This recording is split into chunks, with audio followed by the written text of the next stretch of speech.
Hello दोस्तों, आपका स्वागत है हमारे YouTube channel tech non tech में। तो आज हम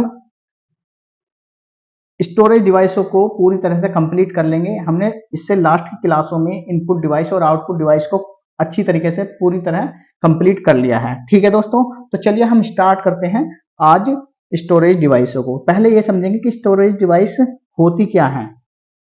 ठीक है दोस्तों, तो समझते हैं कि स्टोरेज डिवाइस होती क्या है। कंप्यूटर हार्डवेयर में स्टोर करने के लिए स्टोरेज डिवाइसों का प्रयोग किया जाता है। ठीक है दोस्तों, तो इसे हम लिखते रहेंगे साथ के साथ ही। कंप्यूटर हार्डवेयर में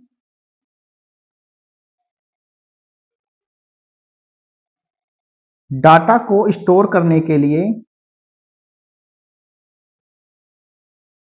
लिए स्टोरेज डिवाइसों का प्रयोग किया जाता है का प्रयोग किया जाता है।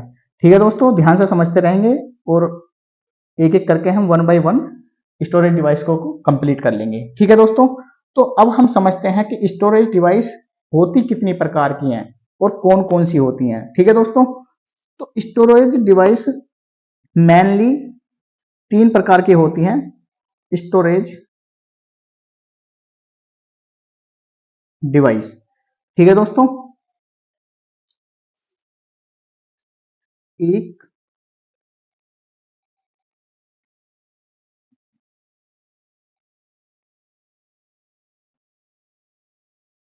फर्स्ट टाइप की जो स्टोरेज डिवाइस हैं वो होती हैं मैग्नेटिक मेमोरी। ठीक है दोस्तों, दूसरी टाइप की जो स्टोरेज डिवाइस होती हैं उन्हें कहते हैं हम ऑप्टिकल मेमोरी। और थर्ड टाइप की जो होती हैं ये होती है हमारी इलेक्ट्रिकल मेमोरी। इलेक्ट्रिकल मेमोरी, ठीक है दोस्तों, तो इन्हें हिंदी में भी इसी तरह से, जैसे ये मैग्नेटिक मेमोरी यानी कि चुंबकीय चुंबकीय स्मृति कहते हैं। तो आप ज्यादातर इन्हें इंग्लिश में ही नाम याद रखेंगे तो सबसे ज्यादा बेटर होगा, क्योंकि इंग्लिश में ही ज्यादा अच्छा होता है। इनका हिंदी में नाम अच्छा नहीं हो पाता है। ठीक है दोस्तों, और नहीं आप जल्दी से समझ पाएंगे। ठीक है दोस्तों, ऑप्टिकल मेमोरी को कहते हैं प्रकाशिक स्मृति। ठीक है दोस्तों, और इलेक्ट्रिकल मेमोरी को कहते हैं विद्युतीय स्मृति। ठीक है दोस्तों, तो हम इनका ज्यादातर नाम इंग्लिश में ही लिखेंगे। आप इसी तरह से अच्छी तरीके से याद भी रख पाएंगे और आपके जल्दी याद भी हो जाएंगे। ठीक है दोस्तों, अब इनमें हमारी तीन प्रकार की मेमोरी होगी: magnetic memory, optical memory and electrical memory. ठीक है, तो मैग्नेटिक मेमोरी में मैग्नेटिज्म का सिद्धांत का प्रयोग करते हैं। मैग्नेटिज्म के प्रिंसिपल का प्रयोग करते हैं, प्रिंसिपल। ठीक है दोस्तों, और ऑप्टिकल मेमोरी में ऑप्टिकल के प्रिंसिपल का यानी कि सिद्धांत का प्रयोग करते हैं। और इलेक्ट्रिकल मेमोरी में इलेक्ट्रिसिटी। ठीक है दोस्तों, तो इसे हम ध्यान रखेंगे। तो हम एक बार रिवाइज कर लेते हैं। स्टोरेज डिवाइस आज हम पढ़ रहे हैं। स्टोरेज डिवाइस क्या होती हैं? कंप्यूटर हार्डवेयर में डाटा को स्टोर करने के लिए स्टोरेज डिवाइस का प्रयोग किया जाता है। और स्टोरेज डिवाइस तीन प्रकार की होती हैं: मैग्नेटिक मेमोरी, ऑप्टिकल मेमोरी और इलेक्ट्रिकल मेमोरी। और मैग्नेटिक मेमोरी में मैग्नेटिज्म का प्रिंसिपल का प्रयोग करते हैं, किया जाता है। ऑप्टिकल मेमोरी में ऑप्टिकल के प्रिंसिपल का, और इलेक्ट्रिकल मेमोरी में इलेक्ट्रिसिटी के प्रिंसिपल का प्रयोग करते हैं। ठीक है दोस्तों, ठीक है। प्रिंसिपल का मीन्स होता है सिद्धांत। ठीक है दोस्तों, अब हम इन्हें चलिए इसी पर पढ़ लेते हैं कि आखिर ये मैग्नेटिक, ऑप्टिकल और इलेक्ट्रिकल मेमोरी होती कौन कौन सी है। ठीक है दोस्तों, जैसे मैग्नेटिक मेमोरी होती हैं, फॉर एग्जांपल जैसे हार्ड डिस्क, मैग्नेटिक टेप। ठीक है दोस्तों, ETC। इसी तरह से ऑप्टिकल मेमोरी के जो एग्जाम्पल होते हैं वो होते हैं SSD। ठीक दोस्तों, डीवीडी और सीडी, ब्लू रे डिस्क, बीआरडी, ठीक है दोस्तों, ईटीसी। ये होती है हमारी ऑप्टिकल मेमोरी। इन्हें हम एक एक करके पढ़ेंगे कि इनमें किस तरह से इनका प्रयोग किया जाता है, क्या क्या इनके अंदर मटेरियल यूज किया जाता है। ठीक है दोस्तों, अभी हम ओवरव्यू पढ़ लेते हैं कि होती कौन कौन सी है। ठीक है दोस्तों, और नेक्स्ट आती है हमारी इलेक्ट्रिकल मेमोरी।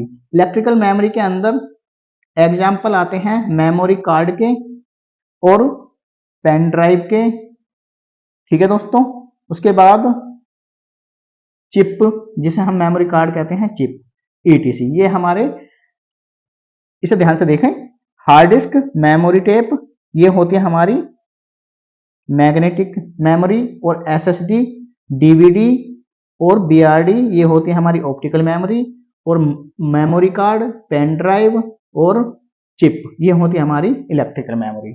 ठीक है दोस्तों, तो अब हम इन्हें एक एक करके अच्छी तरह से पढ़ेंगे, और पहले इसके बारे में पढ़ लेते हैं कि मेमोरी डिवाइस कितने प्रकार के होते हैं, उनके टाइप क्या होते हैं। ठीक है दोस्तों, वन बाय वन करके हम एक एक को पूरी तरह से कंप्लीट करेंगे, जैसे कि हम अब से पहले सभी इनपुट आउटपुट डिवाइस और कंप्यूटर को अच्छी तरीके से पढ़ते आए हैं। ठीक है दोस्तों, तो चलिए स्टार्ट करते हैं हम storage device. Storage device, storage device दो प्रकार की होती हैं, बहुत ही अच्छी तरीके से समझेंगे एक एक को। स्टोरेज डिवाइस दो प्रकार की होती हैं, जिन्हें एक को कहते हैं प्राइमरी मेमोरी, और एक होती है हमारी सेकेंडरी मेमोरी। ठीक है दोस्तों, सेकेंडरी मेमोरी को हम ऑक्सिलरी मेमोरी भी कहते हैं, ऑक्सिलरी मेमोरी भी कहते हैं। ठीक है दोस्तों, प्राइमरी मेमोरी और सेकेंडरी मेमोरी, हिंदी में इसे कहते हैं प्राथमिक मेमोरी, प्राथमिक स्मृति, और इसे कहते हैं द्वितीयक या सहायक स्मृति। ठीक है दोस्तों, इस तरह से अब हम जानते हैं कि प्राइमरी मेमोरी के अंदर कौन कौन सी मेमोरी आती है और सेकेंडरी मेमोरी के अंदर कौन कौन सी मेमोरी आती है। चलिए तो हम स्टार्ट करते हैं। प्राइमरी मेमोरी हमारी दो टाइप की होती है, एक होती है हमारी रैम और एक होती है हमारी रोम। ठीक है दोस्तों, रैम रोम क्या होते हैं, हम इन्हें पूरी तरीके से एक एक करके पढ़ेंगे। पहले हम इनके बारे में पढ़ लेते हैं कि होती कौन कौन सी हैं। रैम तीन टाइप की होती है, जैसे एस रैम, डी रैम और वी रैम। ठीक है दोस्तों, इनके बारे में हम डिटेल में पढ़ेंगे। और रोम हमारी तीन प्रकार की होती हैं, प्रोम, ई प्रोम और डबल ई प्रोम। ठीक है दोस्तों, डबल ई प्रोम को हम फ्लैश डबल ई प्रोम भी कहते हैं। ठीक है दोस्तों, इसे डबल ई प्रोम यानी कि फ्लैश डबल ई प्रोम क्यों कहते हैं, इसे हम आगे डिस्कस करेंगे जब हम रोम को पढ़ेंगे। ठीक है दोस्तों, तो ये हमारी होगी प्राइमरी मेमोरी। प्राइमरी मेमोरी के बाद आती है हमारी सेकेंडरी मेमोरी। सेकेंडरी मेमोरी दो प्रकार की होती है,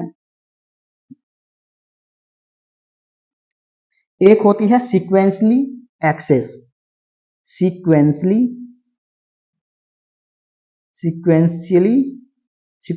एक्सेस, और एक होती है डायरेक्ट एक्सेस। ठीक है दोस्तों, डायरेक्ट एक्सेस को जंप एक्सेस भी कहते हैं, जंप एक्सेस। ठीक है दोस्तों, अब सीक्वेंशियली एक्सेस मेमोरी क्या होती है, इसका एक उदाहरण है, इसका एग्जाम्पल होता है मैग्नेटिक टेप। इसे बहुत ही ध्यान से याद रखेंगे। ठीक है दोस्तों, मैग्नेटिक टेप। और डायरेक्ट एक्सेस मेमोरी के कौन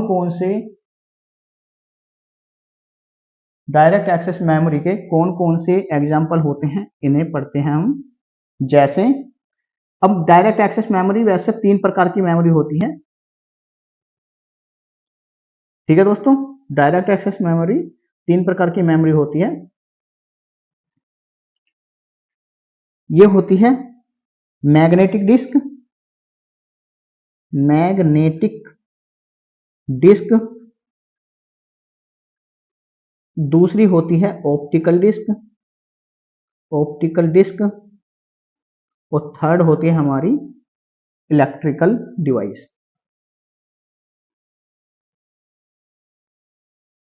इलेक्ट्रिकल इलेक्ट्रिकल डिवाइस। ठीक है दोस्तों, अब मैग्नेटिक डिस्क में कौन कौन सी डिवाइस, कौन कौन सी डिस्क आती हैं, या फिर इलेक्ट्रिकल डिस्क डिवाइस में कौन कौन सी आती हैं, इन्हें और पढ़ लेते हैं। मैग्नेटिक डिस्क के अंदर F D D floppy disk drive, और दूसरी आती है हमारी M D D magnetic disk drive. ठीक है दोस्तों, इसी तरह इलेक्ट्रिकल ऑप्टिकल डिस्क के अंदर सीडी, डीवीडी और बीआरडी ब्लू रे डिस्क। ठीक है दोस्तों, इसी तरह से इलेक्ट्रिकल डिस्क के अंदर हमारी यूएसबी एफडी, इसे हम पेन ड्राइव भी कहते हैं, और दूसरी आती है हमारी मेमोरी कार्ड, और थर्ड आती है हमारी एसएसडी।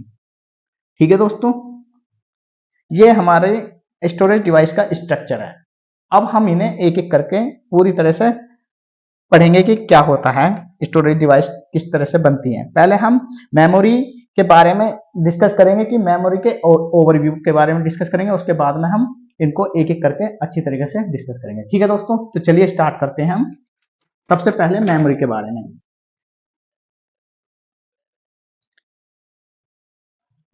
मान लीजिए कोई ये मेमोरी है, ठीक है दोस्तों, तो इसे हम दो तरीके से इसके ऑपरेशन होते हैं। इसे हम राइट भी कर सकते हैं, और राइट करके इसे हम रीड कर सकते हैं। ठीक है दोस्तों, ये मेमोरी है। इसके प्रिंसिपल को समझेंगे कि मेमोरी के जो दो ऑपरेशन होते हैं, इसे हम राइट कर सकते हैं, राइट करके हम इसे रीड कर सकते हैं। ठीक है दोस्तों, इसे ध्यान रखेंगे। और मेमोरी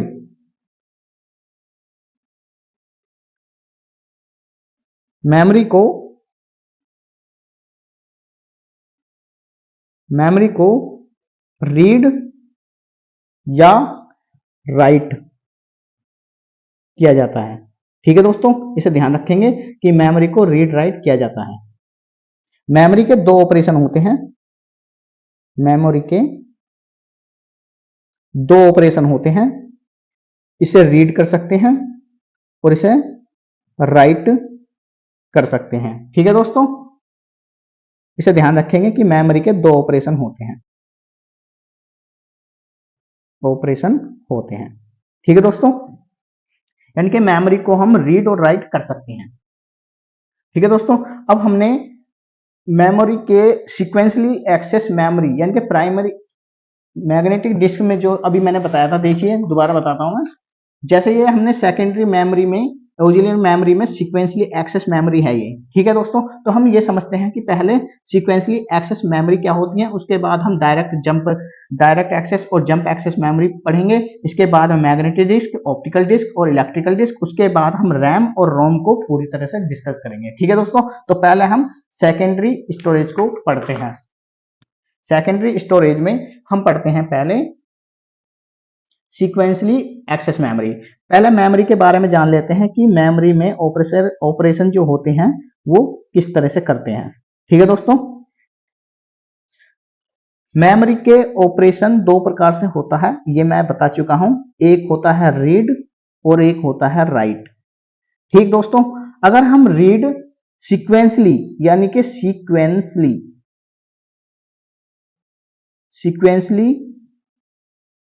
सीक्वेंसली का मतलब अगर हम क्रमबद्ध तरीके से मेमोरी को पढ़ते हैं, ठीक है दोस्तों, और सीक्वेंसली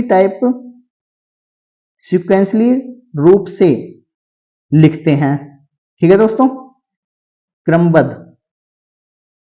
क्रमबद्ध रूप से लिखते हैं। ठीक है दोस्तों, तो इससे जो मेमोरी बनती है उसे हम सैम कहते हैं, सैम। ठीक है दोस्तों, सैम की फुल फॉर्म होती है सीक्वेंसली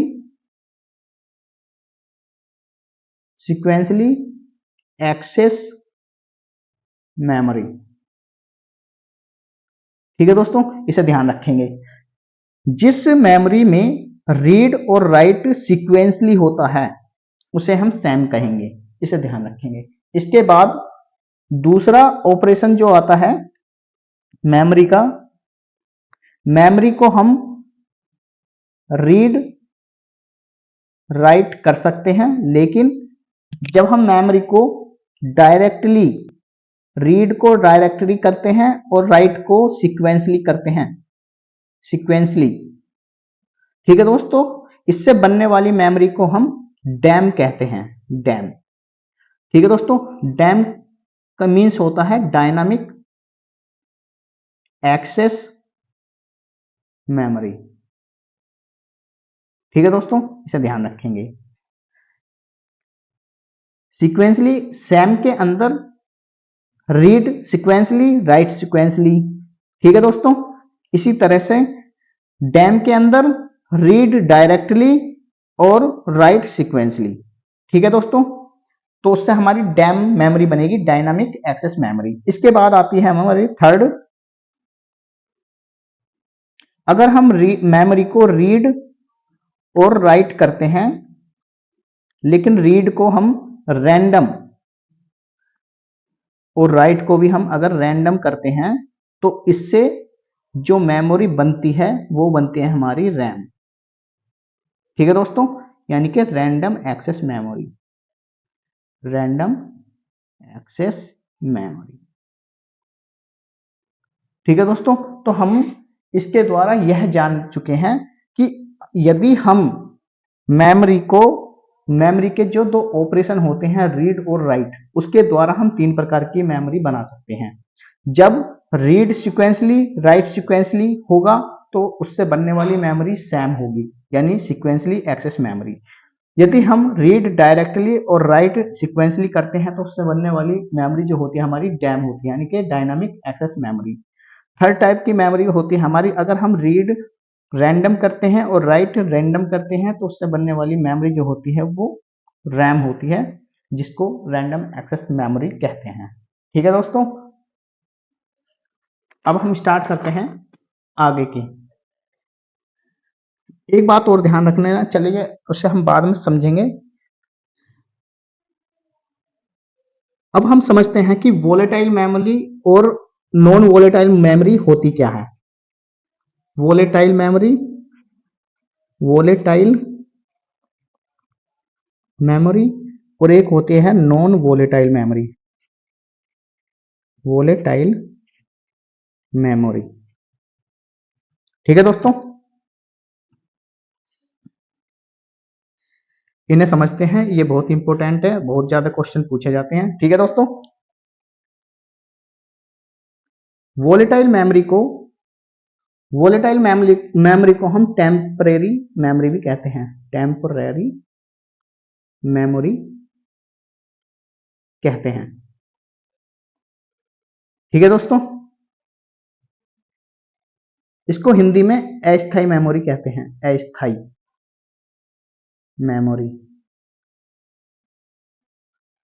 अस्थायी मेमोरी का मतलब होता है, जैसे अगर हम कोई भी कंप्यूटर पर कार्य कर रहे हैं, मान लीजिए एमएस वर्ड में कोई भी डॉक्यूमेंट तैयार कर रहे हैं और हमने अपने कंप्यूटर से यूपीएस कनेक्ट नहीं किया हुआ है, तो जैसे ही लाइट चली जाएगी तो हमारा जो भी डाटा कंप्यूटर की स्क्रीन पर है वो गायब हो जाएगा। कहने का मतलब है विद्युत गई, डाटा खत्म हो जाएगा। ठीक है दोस्तों, तो इस तरह की स्थिति हमारी वोलेटाइल मेमोरी के अंदर होगी, इसे ध्यान रखेंगे। नॉन वोलेटाइल मेमोरी को हम परमानेंट मेमोरी कहते हैं, परमानेंट मेमोरी। ठीक है दोस्तों, परमानेंट मेमोरी कहते हैं इसे, हिंदी में स्थायी मेमोरी भी कहते हैं, स्थायी मेमोरी। ठीक है दोस्तों, इसे स्थायी मेमोरी भी कहते हैं। जिस तरह से हमारी वोलेटाइल मेमोरी के अंदर लाइट जाने पर डाटा खत्म हो जाता था, उस तरह की प्रॉब्लम हमारी नॉन वोलेटाइल मेमोरी में नहीं होता है। यानी कि विद्युत के जाने के बाद भी हमारा डाटा वैसा ही रहता है, ठीक है दोस्तों। इसमें विद्युत के जाने से कोई फर्क नहीं पड़ता है, वैसा ही रहता है विद्युत के जाने के बाद भी,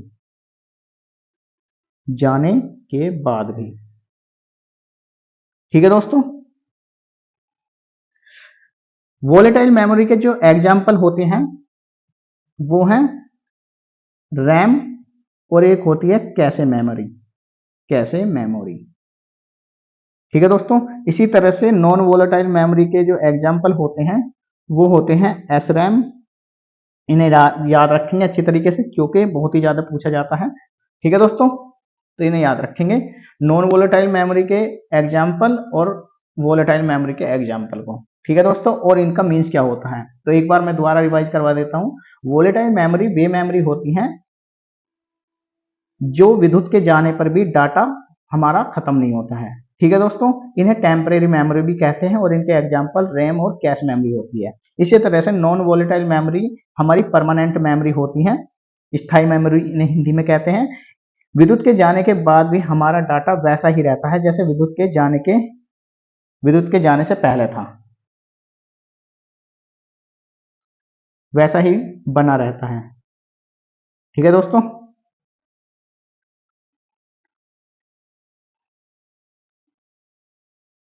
जैसा कि विद्युत के जाने से पहले, ठीक है दोस्तों। इसमें डाटा में कोई चेंज नहीं होते, ना हमारा डाटा खत्म होता है नॉन वोलेटाइल मेमोरी में, जबकि वोलेटाइल मेमोरी में विद्युत के जाने पर हमारा डाटा खत्म हो जाता है, ठीक है दोस्तों। तो अब हम स्टार्ट करते हैं। एक रोम के बारे में थोड़ा सा और पढ़ लेते हैं। रोम को रीड ओनली मेमोरी कहते हैं, रीड ओनली मेमोरी कहते हैं। इसे कंप्लीट या कंप्लीट परमानेंट मेमोरी होती है, ठीक है दोस्तों। रीड ओनली मेमोरी को रोम को रीड ओनली मेमोरी और कंप्लीट परमानेंट मेमोरी भी कहते हैं, ठीक है दोस्तों।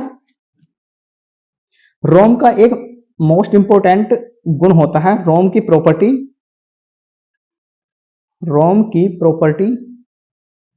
वॉर्म होती है, वॉर्म, ठीक है दोस्तों। वॉर्म का मीन्स होता है राइट वंस रीड मैनी, ठीक है दोस्तों। इसे ध्यान रखेंगे, राइट वंस रीड मैनी। यानी कि जब हम कंप्यूटर का मैन्युफैक्चरिंग करते हैं तो हम जो भी रोम हमारी स्टार्ट होती है, रोम बनाई जाती है, उसमें हम प्रोग्राम सिर्फ एक बार ही लिखते हैं, लेकिन उसे हम रीड बार बार कर सकते हैं, ठीक है दोस्तों। इसीलिए इसकी मोस्ट इंपोर्टेंट जो प्रॉपर्टी होती है वो वॉर्म होती है, जो राइट वंस रीड मैनी, यानी कि लिख एक बार सकते हैं लेकिन कितनी बार भी पढ़ा जा सकता है, ठीक है दोस्तों।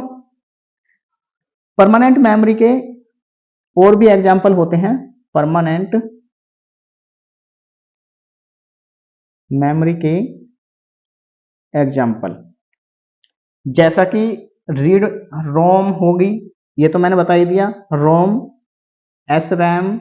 इसके अलावा और भी एग्जाम्पल होते हैं परमानेंट मेमोरी के, जैसे F D D, H D D,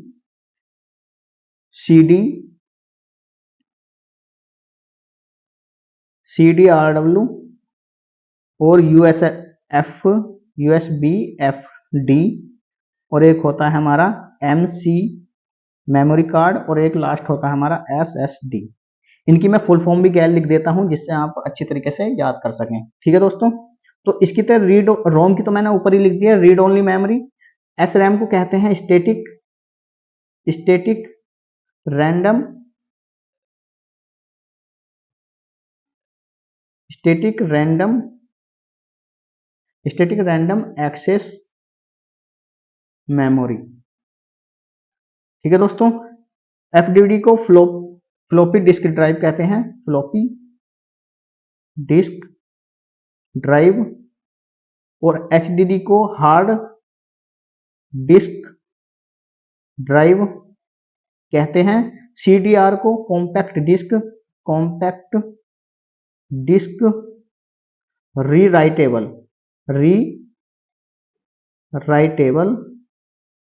memory कहते हैं, रीराइटेबल कहते हैं। और यूएसबी एफडी को, इसको पेन ड्राइव भी कहते हैं, और इसकी फुल फॉर्म होती है यूनिवर्सल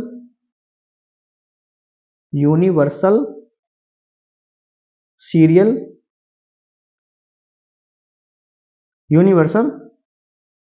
बस फ्लैश ड्राइव। और एमसी का मतलब होता है मेमोरी कार्ड, और एसएसडी का सॉलिड स्टेट ड्राइव।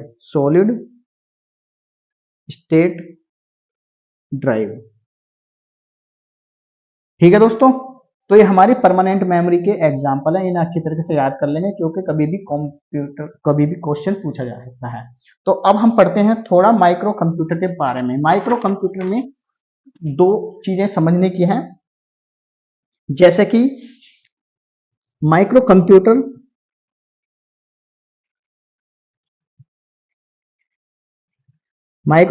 को डिजिटल कंप्यूटर भी कहते हैं,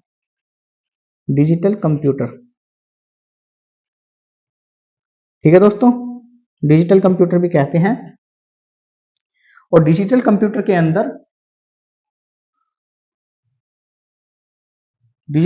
के अंदर हमारे एक स्मार्टफोन आते हैं, स्मार्टफोन, टैबलेट भी आते हैं, साइंटिफिक कैलकुलेटर भी आते हैं, और लैपटॉप, टैबलेट, ये सभी हमारे डिजिटल कंप्यूटर और माइक्रो कंप्यूटर के अंतर्गत आते हैं। लेकिन हम यहाँ पर मेन फंक्शन स्मार्टफोन और पर्सनल कंप्यूटर के बारे में समझेंगे कि इनमें रैम और रोम का फंक्शन क्या होता है। स्मार्टफोन और एक होता है हमारा पर्सनल कंप्यूटर,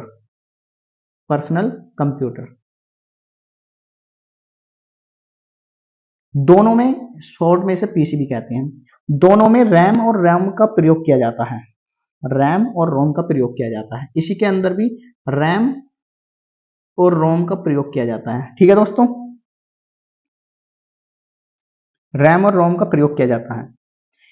जैसे कि हम अगर कोई भी फोन लेते हैं तो उसमें लिखा होता है 8 GB रैम, ठीक है दोस्तों, लेकिन रोम लिखी होती है, उसमें रोम कौन सी होती है यह पता करने के लिए उसमें जो रोम प्रयोग की जाती है उसमें होती है EEPROM या फ्लैश EEPROM। ठीक है दोस्तों, इस बात को ध्यान रखना कि कंप्यूटर में जो रैम होती है वो रैम जो हमने पढ़ा है रैंडम एक्सेस मेमोरी और रीड ओनली मेमोरी, ये हमारी प्राइमरी मेमोरी होगी, हमारी सेकेंडरी मेमोरी होगी। ठीक है दोस्तों, लेकिन मेन फंक्शन ये है कि रोम का जो EEPROM होता है इसे फ्लैश EEPROM भी कहते हैं, जो हमारी रोम में प्रयोग की जाती है, रोम के रूप में स्मार्टफोन में प्रयोग की जाती है।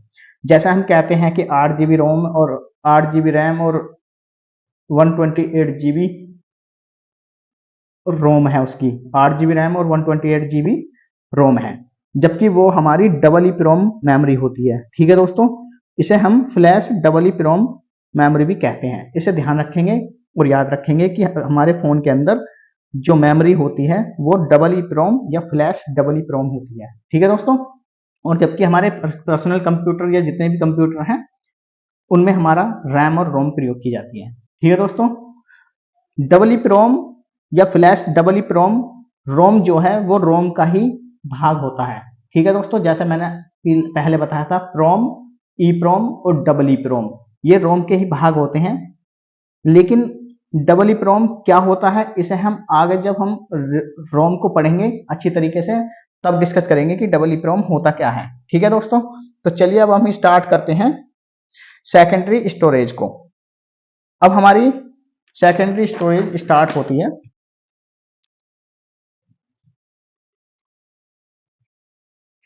सेकेंडरी स्टोरेज या ऑक्सिलरी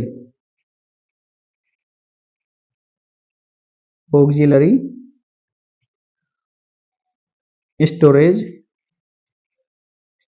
डिवाइस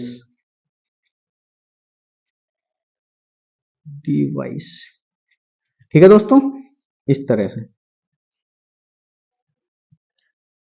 ये दो प्रकार की होती हैं, जैसा कि मैं पहले लिखवा चुका हूं। एक होती है सीक्वेंसली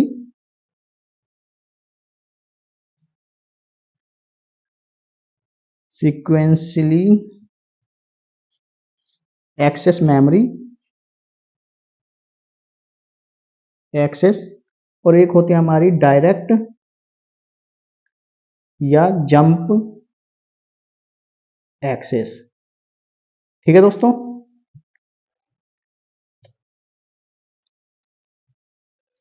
ये क्रमानुसार होती हैं, क्रम से। ठीक है दोस्तों, और ये इसका एग्जाम्पल बताया था मैंने मैग्नेटिक डिस्क, मैग्नेटिक टेप बताया था। ठीक है दोस्तों, और मैग्नेटिक टेप को सैम कहते हैं, सैम मेमोरी कहते हैं, यानी कि सीक्वेंसली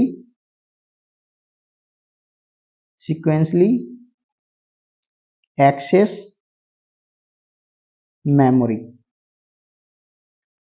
कहते हैं। जबकि डायरेक्ट एक्सेस मेमोरी 3 प्रकार की मेमोरी होती है, ये मैं पहले ही डिस्कस कर चुका हूं, फिर भी बता देता हूं। ये होती है मैग्नेटिक डिस्क, सेकंड होती है हमारी ऑप्टिकल डिस्क और थर्ड होती है हमारी इलेक्ट्रिकल डिवाइस। ठीक है दोस्तों, तो ये हमारी 3 प्रकार की डिवाइस होती है, मैग्नेटिक डिस्क, ऑप्टिकल डिस्क और इलेक्ट्रिकल डिस्क। ठीक है दोस्तों, तो अब हम इन्हें पूरी तरीके से अच्छी तरीके से एक एक करके डिस्कस करेंगे। इसे हम पढ़ चुके हैं, सीक्वेंसली एक्सेस मेमोरी, जो मेमोरी के ऑपरेशन बताए थे हमने। ठीक है दोस्तों, अब हम पढ़ते हैं डायरेक्ट एक्सेस मेमोरी। इसको हम पहले ही पढ़ चुके हैं और इसमें सिर्फ एक ही एग्जांपल होता है, मैग्नेटिक टेप। ठीक है दोस्तों, अब हम स्टार्ट करते हैं डायरेक्ट या जंप एक्सेस मेमोरी।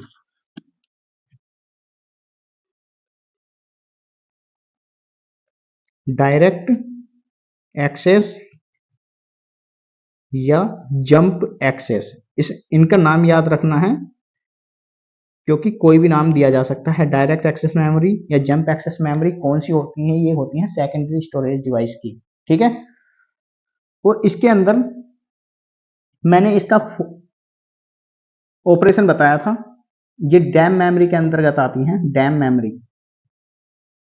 और डैम मेमोरी का जो ऑपरेशन होता है, रीड राइट, रीड डायरेक्टली और राइट सीक्वेंसली। ठीक है दोस्तों, इसे ध्यान रखेंगे। इनका मेन फंक्शन क्या होता है? रीड डायरेक्टली और राइट सीक्वेंसली। यानी कि रीड हम डायरेक्ट पढ़ सकते हैं, लेकिन जो मेमोरी लिखी जाएगी उसे सीक्वेंसली यानी कि क्रम से लिखी जाएगी। ठीक है दोस्तों, जैसे सबसे पहला आती है हमारी मैग्नेटिक डिस्क। मैग्नेटिक डिस्क, ठीक है दोस्तों। अब मैग्नेटिक डिस्क को डिटेल में पढ़ते हैं हम। उसके बाद हम मैग्नेटिक डिस्क के अंदर फिर मैग्नेटिक डिस्क आएगी, फिर उसके बाद ऑप्टिकल डिस्क, उसके बाद हमारी इलेक्ट्रिकल डिवाइस आएंगी। ठीक है दोस्तों, तो हम पहले मैग्नेटिक डिस्क को क्लियर करते हैं कि मैग्नेटिक डिस्क होता क्या है। पहले ये पता करते हैं कि मैग्नेटिक डिस्क किस मटेरियल से बनी होती है, समझते हैं। ठीक है दोस्तों, देखिए मैग्नेटिक डिस्क में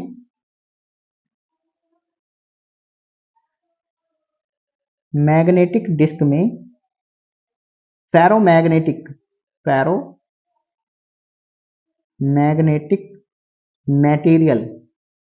मटेरियल यानी कि लोह चुंबकीय पदार्थ, लोह चुंबकीय लोह चुंबकीय पदार्थ की एक लेयर या परत चढ़ाते हैं। ठीक है दोस्तों, उसके बाद धातु या मेटल के हार्डवेयर पर धातु या मेटल के हार्डवेयर पर मैग्नेटिज्म यानी कि चुंबकीयकरण को अप्लाई करते हैं। ठीक है दोस्तों, अप्लाई करते हैं, जिससे वह डाटा को पकड़े रखती है,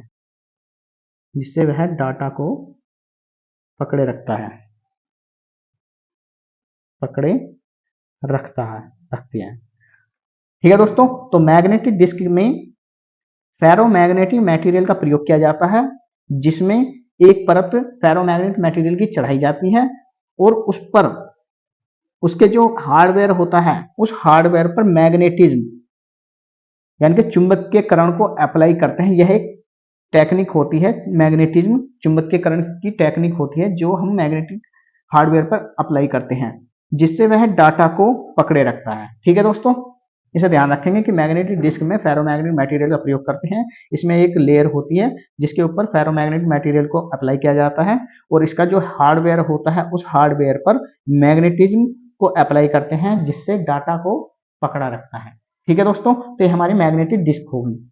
और मैग्नेटिक डिस्क में जो एग्जाम्पल होते हैं वो मैंने आपको बताए थे, FDD और एक होता है MDD। FDD को फ्लॉपी डिस्क ड्राइव कहते हैं, फ्लॉपी डिस्क ड्राइव, और MDD या HDD कह दो, HDD हार्ड डिस्क ड्राइव। ठीक है दोस्तों, फ्लॉपी डिस्क ड्राइव और हार्ड डिस्क ड्राइव जो है ये हमारे मैग्नेटिक डिस्क के एग्जाम्पल है। ठीक है दोस्तों, अब मैग्नेटिक डिस्क काम कैसे करती है, क्या क्या उसमें कंपोनेंट होते हैं, ये बहुत ही इंपॉर्टेंट है और अच्छी तरीके से समझेंगे। ठीक है दोस्तों, पहले हम मैग्नेटिक डिस्क पर चलिए पहले थोड़ा इसके बारे में पढ़ लेते हैं। ठीक है दोस्तों, देखिए मैग्नेटिक डिस्क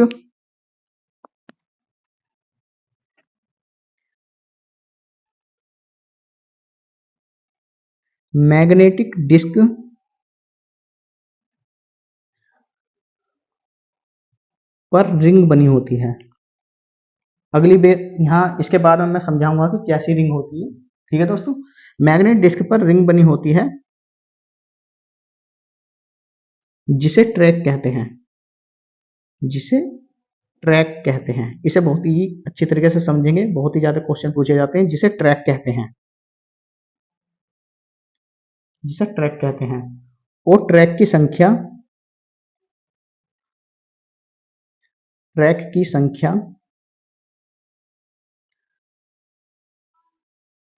0 से स्टार्ट होती है। ठीक है दोस्तों, दूसरा पॉइंट है इसका, रिंग के छोटे छोटे भागों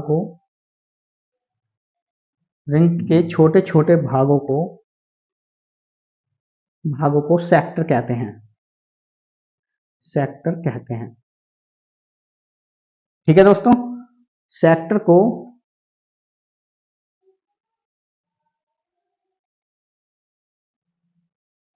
मैग्नेटिक डिस्क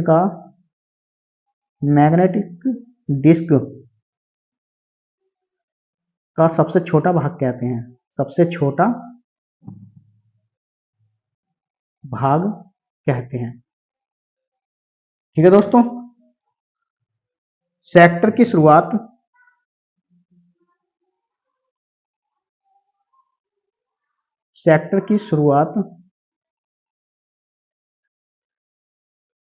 ये O है, सेक्टर की शुरुआत 1 से होती है और मैग्नेटिक डिस्क में जो ये ट्रैक की शुरुआत 0 से होती है और सेक्टर की शुरुआत 1 से होती है। ठीक है दोस्तों, सेक्टर की शुरुआत 1 से होती है और इसे MBR भी कहते हैं। MBR यानी कि master boot register, master boot register या मास्टर बूट रिकॉर्ड कहते हैं। ठीक है दोस्तों, रिकॉर्ड कहते हैं। अब मैं समझाता हूं कि मैग्नेटिक डिस्क होता क्या है। देखिए, ये कोई रिंग है। ठीक है दोस्तों, इसे रिंग कहते हैं, रिंग। मैग्नेटिक, ये मैंने लिखा हुआ है ना, मैग्नेटिक डिस्क पर रिंग बनी होती है। मैग्नेटिक डिस्क है और इस पर ये रिंग है। ठीक है दोस्तों, रिंग को मैंने बोला है कि ट्रैक कहते हैं, ट्रैक कहते हैं और जिसकी शुरुआत 0 से होती है। ठीक है दोस्तों, इसी तरह से इसको भागों में बांट दिया जाता है। ठीक है दोस्तों, और छोटे छोटे इसके भाग टुकड़े कर दिए जाते हैं इस तरह से। इन छोटे छोटे भागों को सेक्टर कहते हैं, सेक्टर कहते हैं और सेक्टर कहते हैं और इसकी शुरुआत 1 से होती है।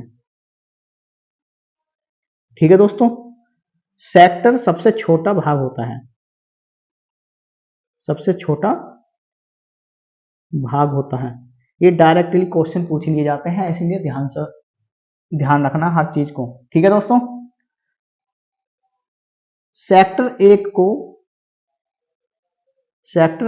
को MBR कहते हैं, MBR, जैसे कि मैंने अभी बताया था, MBR यानी कि मास्टर बूट रिकॉर्ड कहते हैं। सेक्टर 1 को MBR कहते हैं। ठीक है दोस्तों, अब जैसे इस डिस्क के, इस रिंग के मैंने 4 भाग कर दिए, 1 2 3 4। ठीक है दोस्तों, तो 4 सेक्टर मिलकर एक क्लस्टर बनाते हैं, क्लस्टर। इसे ध्यान रखेंगे, 4 सेक्टरों का ग्रुप जो होता है, यानी कि सेक्टरों का जो ग्रुप होता है उसे क्लस्टर कहते हैं। इसे ध्यान रखेंगे। ठीक है दोस्तों, तो थोड़ा इसके बारे में और लिख लेते हैं।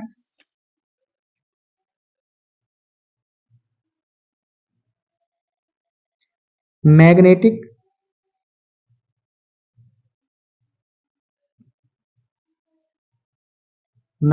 डिस्क पर डाटा स्टोर करने वाला सबसे छोटा भाग सेक्टर होता है, सेक्टर होता है और इसकी शुरुआत मैंने आपको बता दिया था, इसकी शुरुआत 1 से होती है। ठीक है दोस्तों, और दूसरा, मैग्नेटिक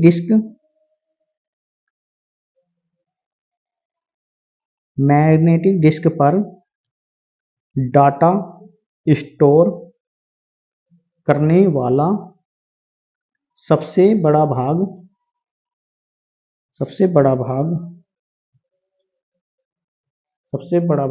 क्लस्टर होता है, जैसा कि मैंने अभी बताया था। ग्रुप ऑफ सेक्टर को क्लस्टर कहते हैं। क्लस्टर की शुरुआत, इसकी शुरुआत 0 से होती है। ठीक है दोस्तों, इसे ध्यान रखेंगे, क्लस्टर की शुरुआत जो होती है 0 से होती है। और एक इसे याद रखेंगे कि ग्रुप ऑफ सेक्टर को क्लस्टर कहते हैं,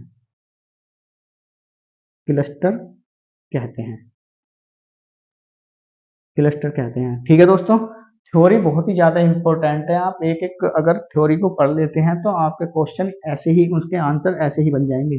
ठीक है दोस्तों, ग्रुप ऑफ सेक्टर को क्लस्टर कहते हैं, क्लस्टर। ठीक है दोस्तों, जैसा कि मैंने अभी ऊपर बताया था, एक इसमें क्रम पूछा जाता है कि सेक्टर और क्लस्टर, ट्रैक और प्लेटर। रिंग को प्लेटर भी कहते हैं, जैसा कि मैंने बताया था ना ऊपर कि रिंग, जैसे, एक मिनट, इस रिंग को प्लेटर भी कहते हैं, प्लेटर। ठीक है दोस्तों, इसे ध्यान रख लीजिए। इसके बाद इसका सही क्रम से ज्यादातर क्वेश्चन पूछ लिया जाता है। एक आध सही क्रम, सबसे पहले आता है सेक्टर,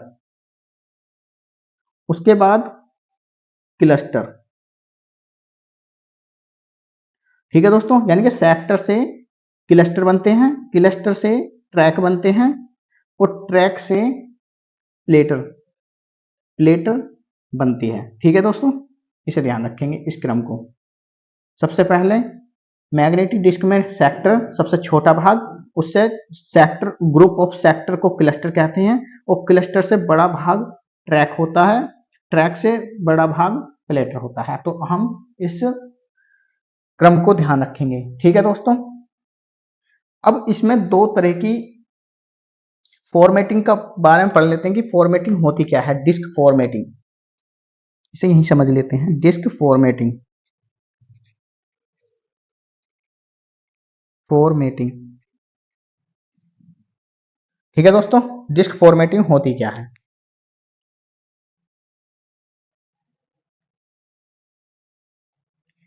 मैग्नेटिक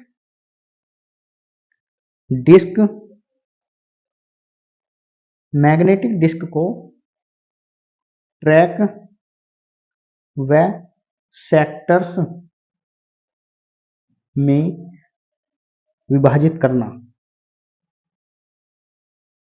डिस्क फॉर्मेटिंग कहलाता है। डिस्क फॉर्मेटिंग कहलाता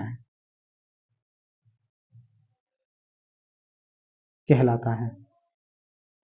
ठीक है दोस्तों, तो इसे ध्यान रखेंगे हम। डिस्क फॉर्मेटिंग होता क्या है, मैग्नेटिक डिस्क को ट्रैक और सेक्टर में विभाजित करना ही डिस्क फॉर्मेटिंग कहलाती है। ठीक है दोस्तों, जैसे ये हमारी कोई डिस्क है और इसे हम इस तरह से डिस्क और ट्रैक में, सेक्टर और ट्रैक में विभाजित कर देते हैं, तो इसे हम डिस्क फॉर्मेटिंग कहते हैं। ठीक है दोस्तों, तो इसमें जो डाटा स्टोर होता है, आपने देखा होगा इस तरह से। ठीक है दोस्तों, इस तरह से तोड़ना ही, यानी कि मैग्नेटिक डिस्क को ट्रैक व सेक्टर्स में विभाजित करना ही डिस्क फॉर्मेटिंग कहलाता है। ठीक है दोस्तों,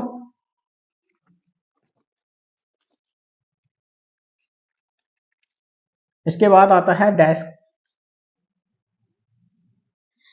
अब मैग्नेटिक डिस्क में जो डाटा स्टोर होता है वो किस रूप में होता है, इसे समझ लेते हैं। मैग्नेटिक डिस्क में डाटा मैग्नेट या चुंबक के रूप में, मैग्नेट के रूप में स्टोर होता है। ठीक है दोस्तों, मैग्नेटिक डिस्क में डाटा जो हमारा स्टोर होता है वो मैग्नेटिक के रूप में स्टोर होता है, इसे ध्यान रखेंगे। एक होती है हमारी, साथ के साथ इसे भी पढ़ लेते हैं, बाकी एसएसडी जब हम ऑप्टिकल डिवाइस को पढ़ेंगे तो उसमें पढ़ेंगे solid state drive, SSD, solid state drive. Solid state drive में या एसएसडी में डाटा इलेक्ट्रिकल सिग्नल के रूप में स्टोर होता है, इलेक्ट्रिकल सिग्नल रूप में स्टोर होता है। ठीक है दोस्तों, स्टोर होता है या फिर ट्रांसफर होता है, ट्रांसफर। ठीक है दोस्तों, इसे ध्यान रखेंगे कि स्टोर होता है या इसे भी ट्रांसफर होता है, ठीक है दोस्तों, इसे ध्यान रखेंगे। ये मैंने साथ के साथ ही बता दिया कि मैग्नेटिक डिस्क में जो डाटा स्टोर होता है वह मैग्नेट के रूप में होता है, या स्टोर होता है, या फिर ट्रांसफर होता है। जबकि एसएसडी में सॉलिड स्टेट ड्राइव के अंदर हमारा डाटा इलेक्ट्रिकल सिग्नल के रूप में स्टोर होता है। ठीक है दोस्तों, इसे ध्यान रखेंगे। तो ये मैंने साथ के साथ ही बता दिया। जबकि ये ऑप्टिकल डिस्क आएगी उसमें हम अच्छी तरीके से पढ़ेंगे कि सॉलिड स्टेट ड्राइव या एसएसडी होता क्या है। ठीक है दोस्तों, अब मैग्नेटिक डिस्क की स्टोरेज डिवाइस जो होती हैं उसके बारे में थोड़े से एग्जांपल लिख लेते हैं। मैग्नेटिक डिस्क के एग्जांपल जैसे ऊपर भी बताया था मैंने, एफ डी डी, और एक होती है हमारी एच डी डी। ठीक है दोस्तों, एफ डी डी को फ्लॉपी डिस्क ड्राइव भी कहते हैं, फ्लॉपी डिस्क ड्राइव। और हार्ड डिस्क ड्राइव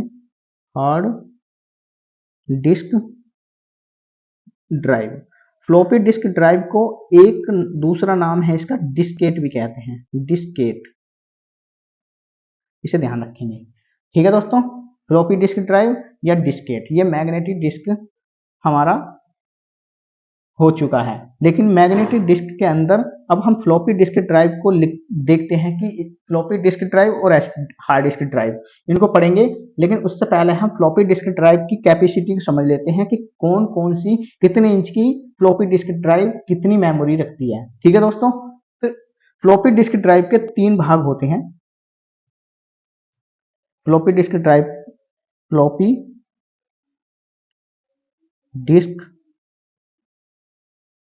ड्राइव, इसको डिस्केट भी कहते हैं, डिस्केट। ठीक है दोस्तों, इसके 3 भाग होते हैं जिसमें मान लीजिए ए, बी और सी।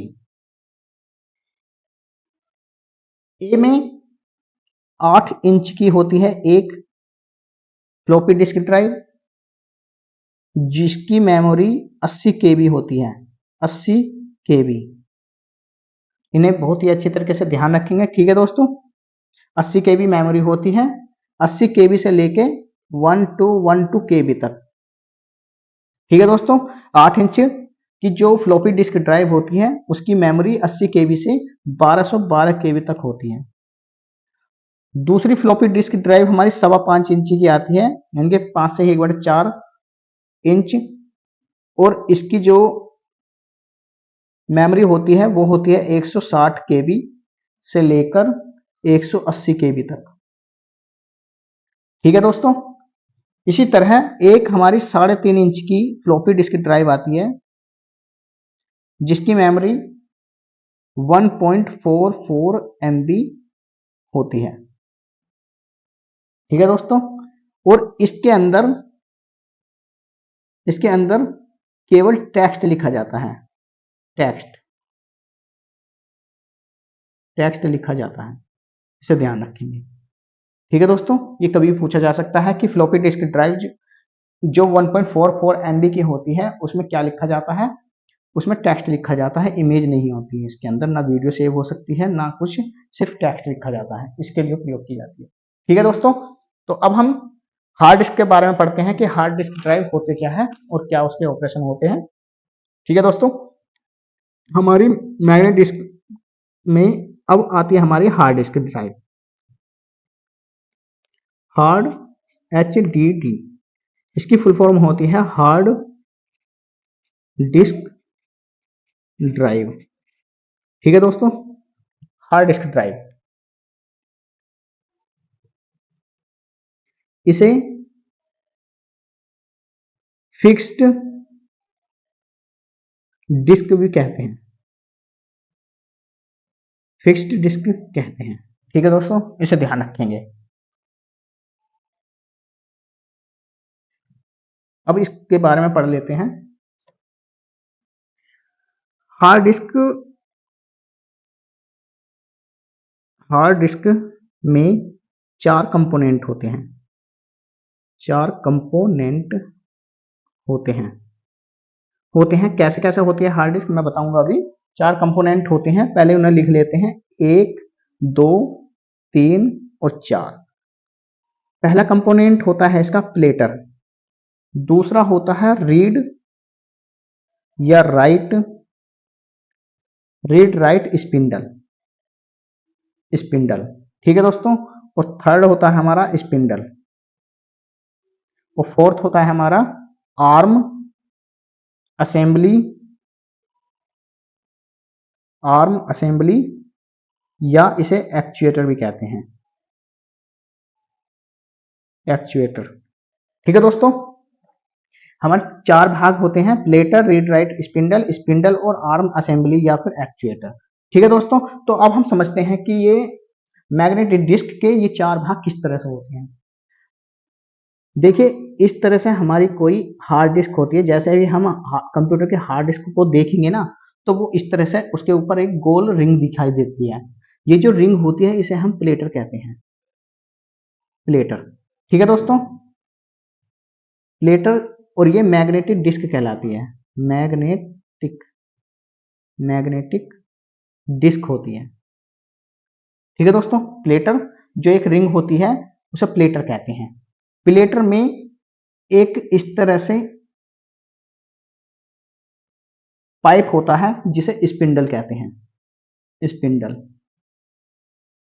ठीक दोस्तों। इसके बाद एक यहां पर रीड राइट करने के लिए एक स्पिंडल लगा होता है, रीड राइट करने के लिए, रीड या राइट स्पिंडल होता है, स्पिंडल लगा होता है, ठीक है दोस्तों। एक ऊपर होता है और एक नीचे होता है।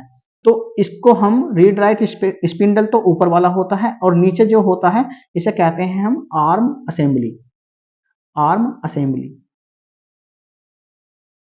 असेंबली या एक्चुएटर, ठीक है दोस्तों। तो ये हमारी हार्ड डिस्क के बारे में 4 पार्ट जो होते हैं उसके बारे में हमने डिस्कस कर लिया। ये आपको हार्ड डिस्क जो है, ये आपको जैसे ही आप कंप्यूटर की हार्ड डिस्क बाहर निकालोगे तो उसमें इस तरह की आकृति बनी होगी। जो फर्स्ट ऊपर दिखेगी हमारी गोल रिंग सी, उसे हम प्लेटर कहेंगे, और उस पर एक इस तरह से रीड राइट करने के लिए एक सिंबल सा बना होता है जिसे रीड राइट स्पिंडल कहते हैं। एक जस्ट उसके नीचे होता है, उसे आर्म असेंबली या एक्चुएटर कहते हैं। एक ही गोल पाइप सा होता है जिसमें रिंग फंसी होती है, उसे हम स्पिंडल कहते हैं, ठीक है दोस्तों। तो ये हमने हार्ड डिस्क के बारे में इतना जान चुके हैं। अब हम इसके बारे में जानते हैं कि देख एक ऊपर है एक नीचे है, ठीक है दोस्तों। तो हम जानना चाहते हैं कि एक डिस्क में हार्ड डिस्क में एक डिस्क के हार्ड डिस्क में रीड राइट डाटा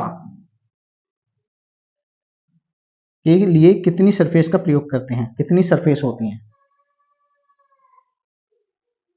कितनी सरफेस होती हैं, ठीक है दोस्तों। तो हम देखना चाहते हैं कि एक रीड, इसके लिए जैसे ये वाली ऊपर है सरफेस, ये क्वेश्चन पूछ लिया जाता है कि एक हार्ड डिस्क में अगर एक हार्ड डिस्क में एक डिस्क के लिए कितनी सरफेस का प्रयोग किया जाता है, कितनी सरफेस प्रयोग होंगी, ठीक है दोस्तों। तो इसके लिए एक सीधा फॉर्मूला होता है 2d माइनस का 2। डी जो है यह डिस्क होती है, डिस्क की संख्या, ठीक है दोस्तों।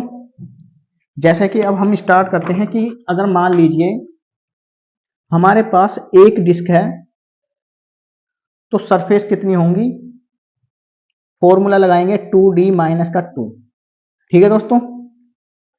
अगर एक डिस्क है तो डिस्क की जगह एक रखेंगे, 2 इंटू 2 माइनस 2, यानी कि इसके बारे में अभी आगे बताऊंगा। एक डिस्क के लिए एक सरफेस प्रयोग की जाती है, एक सरफेस। 2 डिस्क के लिए 2 दूनी 4 माइनस 2, 2 सरफेस, ठीक है दोस्तों। 3 डिस्क के लिए अगर कोई हमसे 3 डिस्क के लिए पूछता है कि कितनी सरफेस की आवश्यकता होगी, तो 3 डिस्क के लिए इसमें रखेंगे 3 दूनी 6 माइनस 2, यानी कि 4 सरफेस, ठीक है दोस्तों। इसी तरह से मान लीजिए हमें 7वीं डिस्क निकालनी है, 7 डिस्क में कितनी सरफेस की आवश्यकता होगी, तो 7 दूनी 14 माइनस 2 यानी कि 12 सरफेस, 12 सरफेस। इसका एक अपवाद है 2d माइनस 2 का एक अपवाद है, यह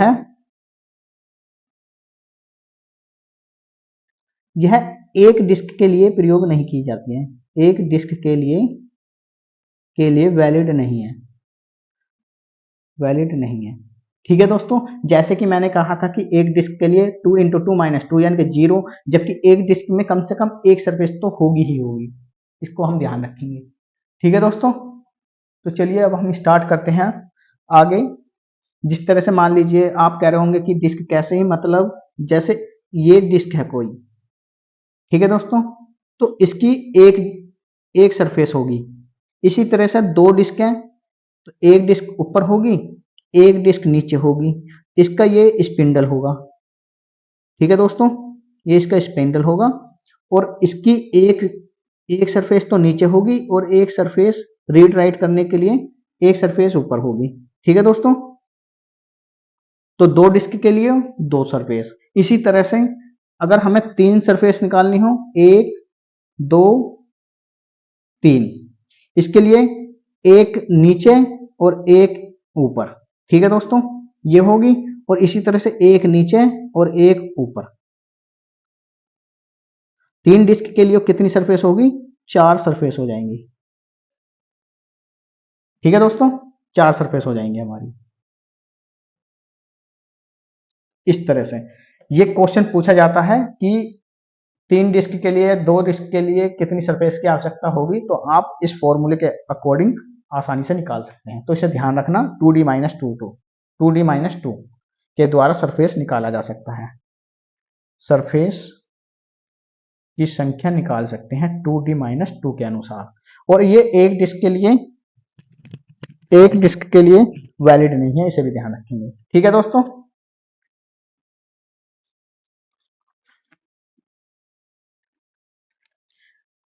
अब हम करते हैं, अब हमने आपको बता दिया कि प्लेटर, क्रम, platter, read write, head, spindle, arm assembly, cylinder, एक और होता है इसमें। इसका जो क्रम होता है, क्रम के बारे में पढ़ लेते हैं। क्रम सबसे पहला आएगी प्लेटर। ठीक है दोस्तों, उसके बाद रीड राइट, हेड, उसे हेड कहते हैं। ठीक है दोस्तों, फिर उसके बाद आता है स्पिंडल, और उसके बाद आता है हमारा आर्म असेंबली। ठीक है दोस्तों, और उसके बाद आता है हमारा सिलेंडर। अब हमने जो अभी रिंग बनाई थी हार्ड डिस्क की, उसमें सिलेंडर ऑप्शन नहीं दिया हाँ, लेकिन सिलेंडर के बारे में पढ़ लेते हैं पहले। सिलेंडर होता क्या है, जबकि ये हमें हमारे पार्ट में दिखाई नहीं देता है, लेकिन तब भी ये सिलेंडर होता है। इसे हम इमेजिनरी कहते हैं, इमेजिन करते हैं। सिलेंडर यह एक ऐसा इमेजिनरी पार्ट होता है जिसे देख व छू नहीं सकते, जिसे देख व छू नहीं सकते हैं, लेकिन इमेजिन कर सकते हैं, इमेजिन कर सकते हैं। ठीक है दोस्तों, और इसे इंक्लूड भी करते हैं, और इसे हार्ड डिस्क ड्राइव के कंपोनेंट में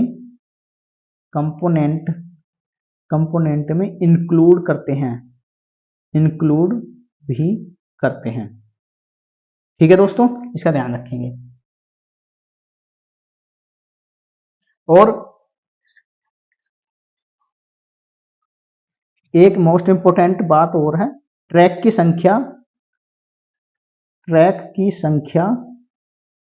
डिस्क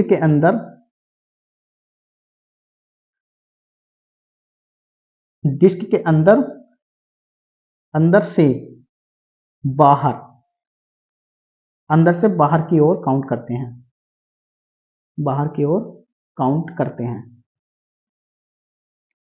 हैं, ठीक है दोस्तों, इसे ध्यान रखेंगे।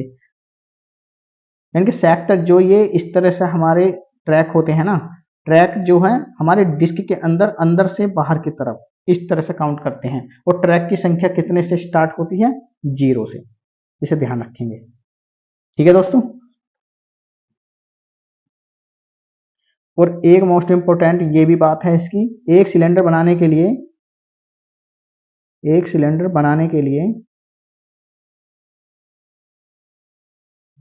लिए दो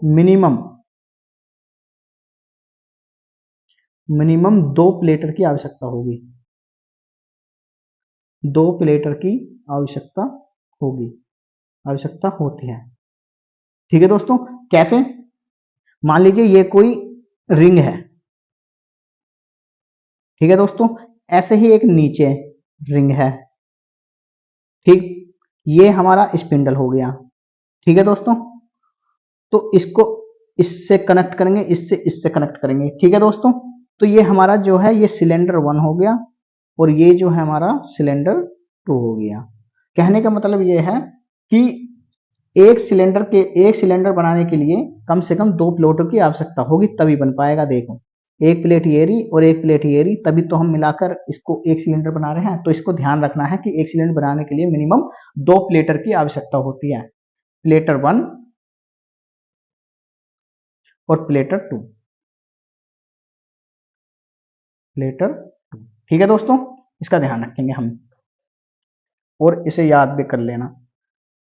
एक इसका क्रम याद रख लेना कि प्लेटर के बाद रीड राइट हेड या फिर स्पिंडल, उसके बाद आर्म असेंबली, और उसके बाद सिलेंडर आता है। सिलेंडर एक ऐसा इमेजिनरी पार्ट होता है जिसे देख व छू नहीं सकते, लेकिन इमेजिन कर सकते हैं, और इसे हार्ड डिस्क ड्राइव के कंपोनेंट में इंक्लूड भी करते हैं, क्योंकि ये हमें दिखाई नहीं देता, लेकिन इसका पार्ट जरूर होता है। ये एक सिलेंडर बनाने के लिए मिनिमम 2 प्लेटर की आवश्यकता होती है, देखिए मैंने बताया था। और ट्रैक की संख्या हमेशा डिस्क में अंदर से बाहर की ओर काउंट करते हैं, ठीक है दोस्तों। तो इसे हम अच्छे तरीके से ध्यान रखेंगे।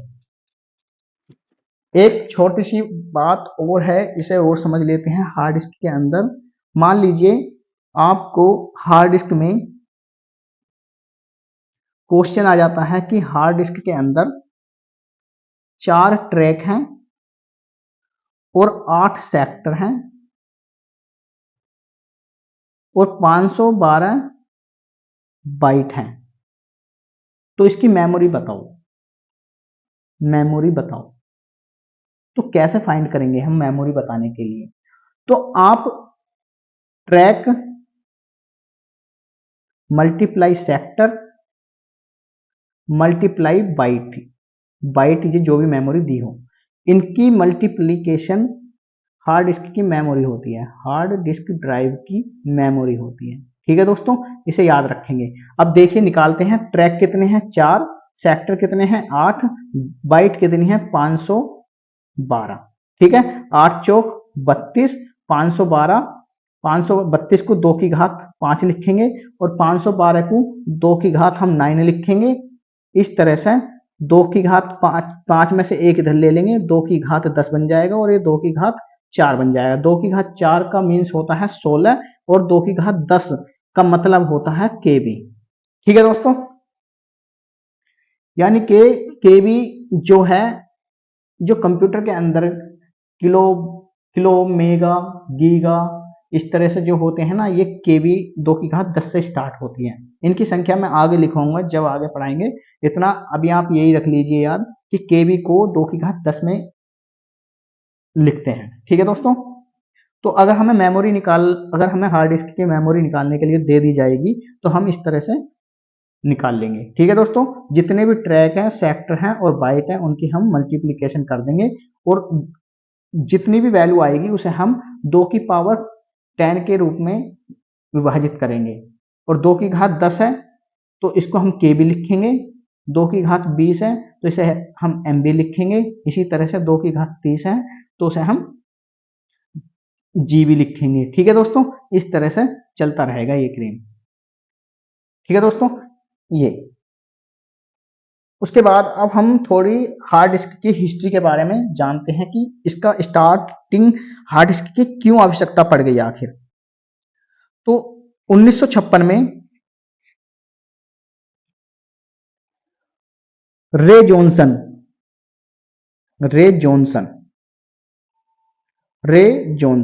ठीक है दोस्तों, जॉनसन ने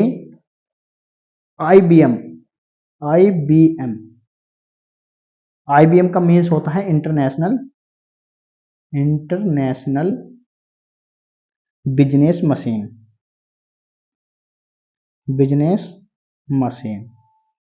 इंटरनेशनल बिजनेस मशीन। ठीक है दोस्तों, में हार्ड डिस्क का सिद्धांत दिया था। हार्ड डिस्क का सिद्धांत दिया कि कंप्यूटर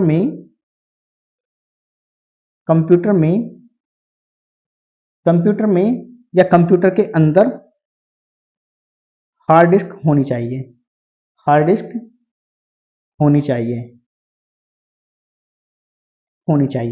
तो हार्ड डिस्क का सिद्धांत किसने दिया था? सबसे पहले 1956 में रे जॉनसन ने, जो IBM इंटरनेशनल बिजनेस मशीन में, ये इंटरनेशनल बिजनेस मशीन एक कंपनी है, तो उसमें हार्ड डिस्क का सिद्धांत दिया था रे जॉनसन ने कि कंप्यूटर के अंदर हार्ड डिस्क होनी चाहिए। उससे पहले कंप्यूटर के अंदर हार्ड डिस्क स्टोरेज डिवाइस नहीं होती थी। ठीक है दोस्तों, तो हार्ड डिस्क सबसे पहले उसका सिद्धांत किसने दिया? रे जॉनसन ने। किसमें? IBM इंटरनेशनल बिजनेस मशीन में ये काम कर रहे थे, हार्ड डिस्क का सिद्धांत दिया था इन्होंने। ठीक है दोस्तों, कि कंप्यूटर के अंदर हार्ड डिस्क होनी चाहिए। और प्रथम हार्ड डिस्क जो बनी थी उसकी कैपेसिटी कितनी थी? प्रथम हार्ड डिस्क की क्षमता या कैपेसिटी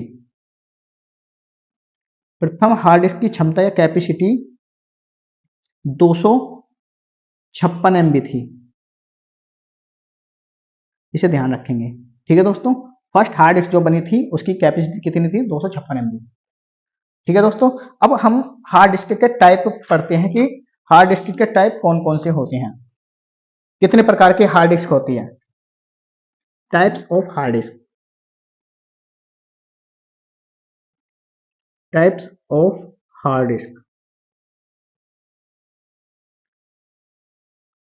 ठीक है दोस्तों, types of hard disk. Hard disk कितने प्रकार की होती है इसको पढ़ते हैं, समझते हैं। सबसे पहले ATA, आटा,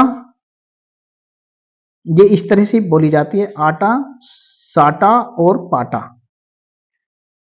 आटा, साटा, पाटा, इनकी फुल फॉर्म लिखता हूं और इनका मीन्स और कहां कहां ये यूज की जाती हैं अभी बताता हूं उसे। ठीक है दोस्तों, आटा का फुल फॉर्म होती है एडवांस्ड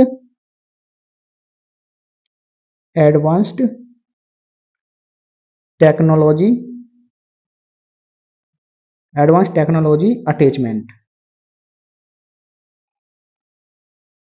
अटैचमेंट।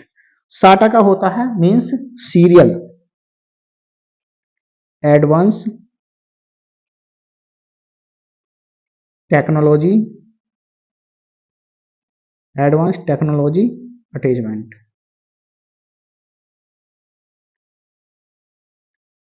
ठीक है दोस्तों, थर्ड होता है parallel advance technology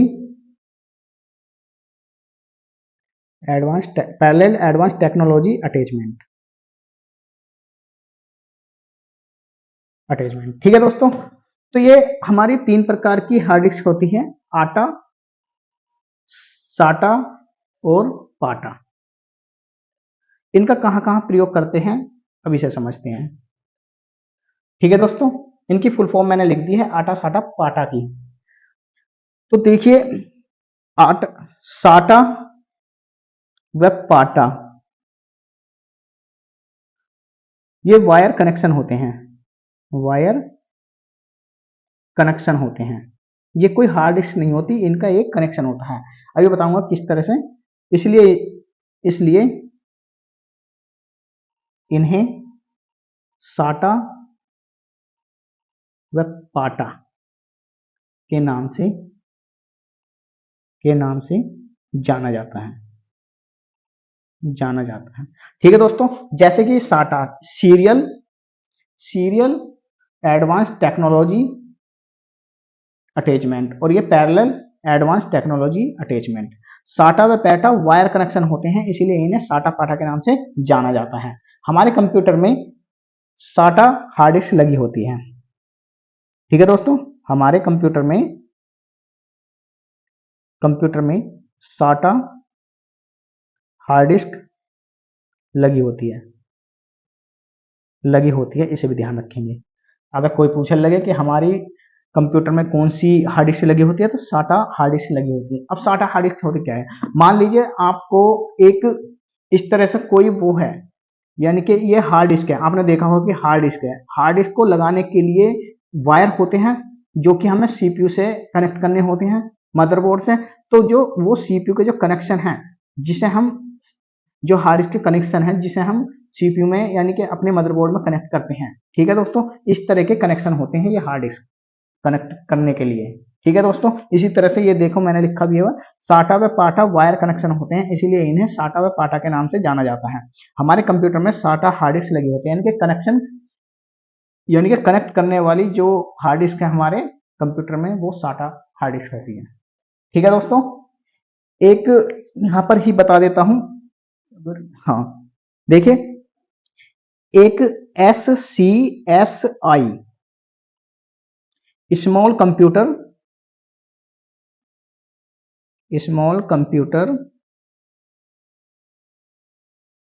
system interface, ठीक है दोस्तों।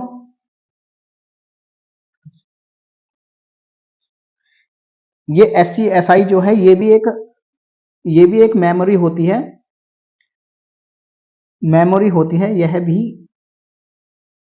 यह भी एक मेमोरी होती है जो सर्वर कंप्यूटर से कनेक्ट होती है, सर्वर कंप्यूटर से संबंध होती है, ठीक है दोस्तों, होती है। इसे ध्यान रखेंगे कि अगर SCSI आ जा तो ये स्मॉल कंप्यूटर सिस्टम इंटरफेस, ये सर्वर कंप्यूटर से संबंधित एक मेमोरी होती है, ठीक है दोस्तों। तो अब हम आगे पढ़ते हैं। अब हार्ड डिस्क और SSD में थोड़ा अंतर समझ लेते हैं कि क्या अंतर होता है। देखिए, एक तरफ लिख लेते हैं हम हार्ड डिस्क और एक तरफ लिख लेते हैं SSD। ये बहुत ही इंपॉर्टेंट है, और आजकल के जितने भी कंप्यूटर हैं, पहले हार्ड डिस्क पर डिपेंड थे, हार्ड डिस्क आती थी उनमें, लेकिन अब SSD आती है। ये होता क्या है, पहले तो इनका मीन्स ही समझ लेते हैं। इसका मतलब होता है हार्ड डिस्क, और इसका मीन्स होता है सॉलिड स्टेट ड्राइव, ठीक है दोस्तों, सॉलिड स्टेट ड्राइव। इसमें हार्ड डिस्क में मैग्नेटिक सिग्नल को इलेक्ट्रिकल सिग्नल में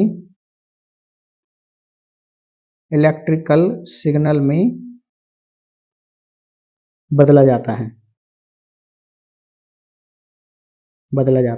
ठीक है दोस्तों।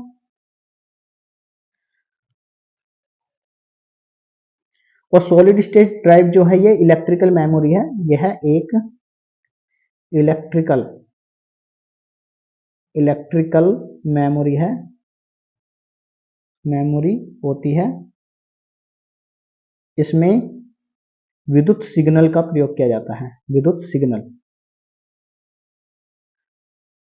का प्रयोग किया जाता है, ठीक है दोस्तों, विद्युत सिग्नल का प्रयोग किया जाता है। इसके बाद यह स्लो होती है, जैसे अगर हमने हार्ड डिस्क के अंदर कोई डाटा डालेंगे तो वह पहले मैग्नेटिक डिस्क से इलेक्ट्रिकल सिग्नल में कन्वर्ट करेगा, तब जाके हमें मॉनिटर पर शो होगा। लेकिन एसएसडी के अंदर इसमें इलेक्ट्रिकल सिग्नल होते हैं, तो डायरेक्ट ही हमें ये मॉनिटर पर दिखा देगा। तो इसको लिख देते हैं, यह स्लो होती है, यह फास्ट होती है, फास्ट होती है। ठीक है दोस्तों, इसकी नॉर्मल स्पीड बनी रहती है, नॉर्मल स्पीड बनी होती है, इसकी नॉर्मल स्पीड होती है और इसकी स्पीड फास्ट होती है। एसएसडी का प्रयोग करने से, एसएसडी का प्रयोग करने से कंप्यूटर की स्पीड बढ़ जाती है, कंप्यूटर की स्पीड बढ़ जाती है। ठीक है दोस्तों, बढ़ जाती है। इसमें आईसी चिप का प्रयोग किया जाता है, आईसी चिप का प्रयोग किया जाता है। ठीक है दोस्तों, यह एक नैंड गेट बेस्ड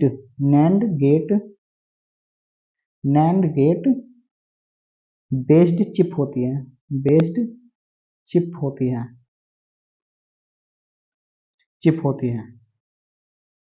ठीक है दोस्तों, नैंड गेट बेस्ड चिप होती है। इसमें मैग्नेटिज्म का प्रयोग किया जाता है, मैग्नेटिज्म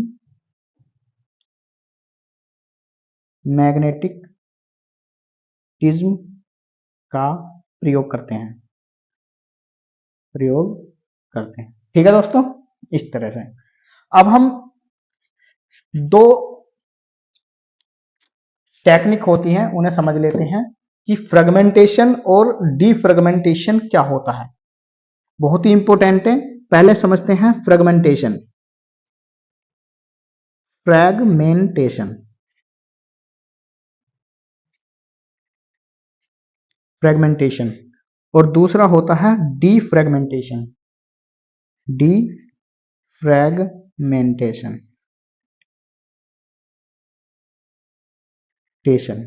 ठीक है दोस्तों, डीफ्रेगमेंटेशन और फ्रेगमेंटेशन, इसे हिंदी में भी इसे फ्रेगमेंटेशन कहते हैं, फ्रेगमेंटेशन,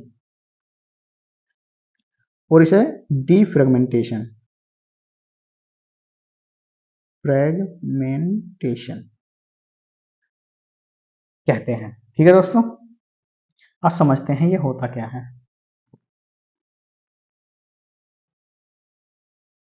फ्रेगमेंटेशन यानी कि उपयोग में न लाई जाने वाली, उपयोग में न लाई जाने वाली स्पेस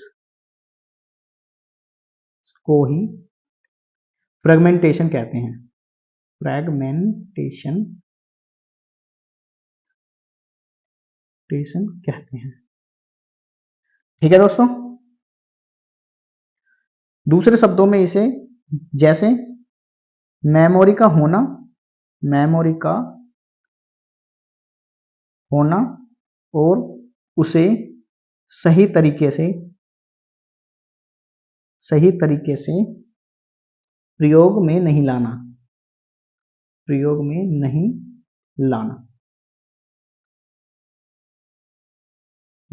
फ्रेगमेंटेशन कहलाता है, फ्रेगमेंटेशन कहलाता है। ये क्या होता है अभी मैं समझाता हूं एग्जांपल के द्वारा। एक इसे और कहते हैं, इसको और पढ़ लेते हैं। डीफ्रेगमेंटेशन यानी कि फ्रेगमेंटेशन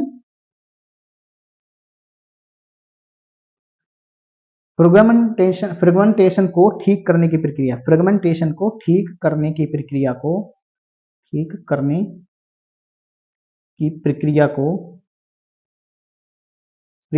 को डीफ्रेगमेंटेशन कहते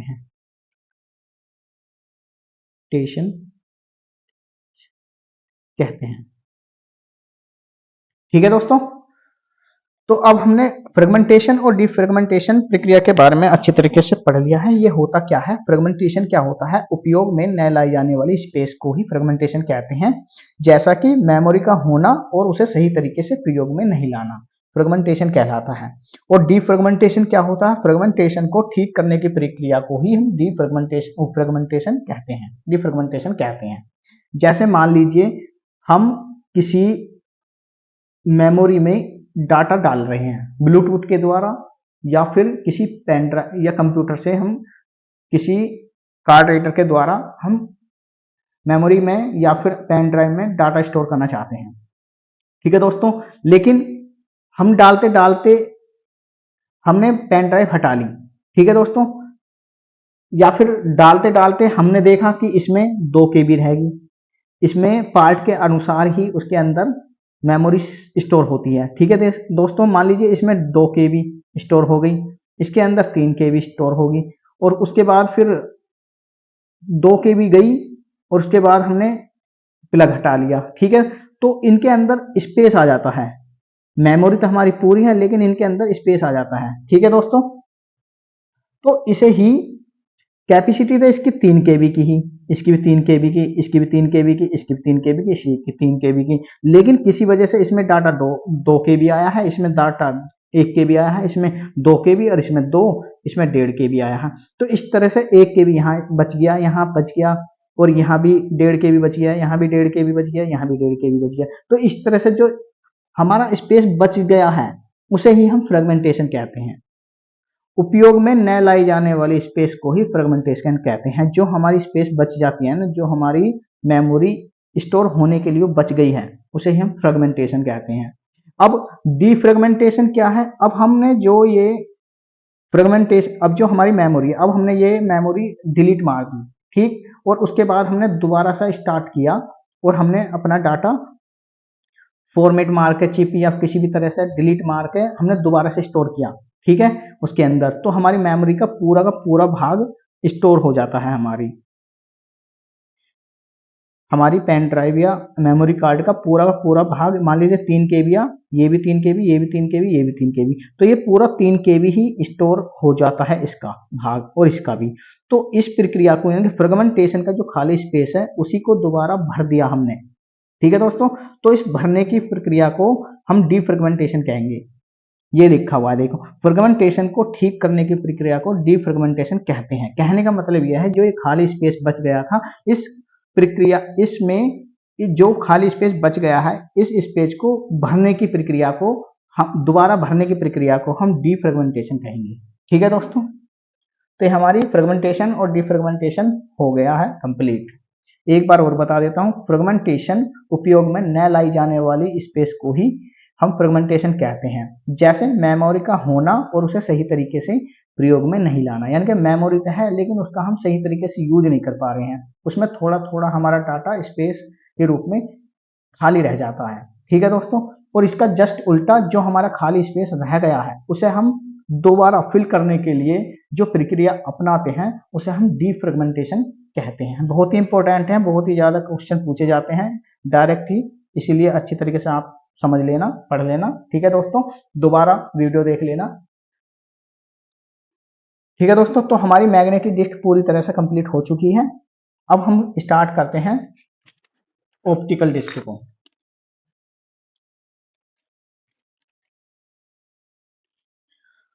तो आज हम इतना ही रखते हैं, ऑप्टिकल डिस्क को हम नेक्स्ट क्लास में पढ़ेंगे। क्लास काफी लंबी हो जाएगी, 1.5 घंटे की क्लास हो चुकी है। तो दोस्तों, आप हमारे चैनल को सब्सक्राइब कीजिए, लाइक कीजिए और शेयर कीजिए।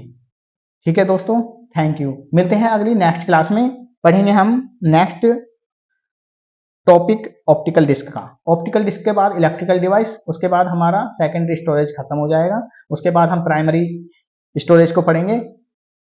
ठीक है, उसमें रैम रोम की फुल डिटेल से पढ़ेंगे अच्छी तरीके से, इसके बाहर एक भी क्वेश्चन आपका नहीं जानेगा। तो ठीक है दोस्तों, मिलते हैं हम नेक्स्ट क्लास में।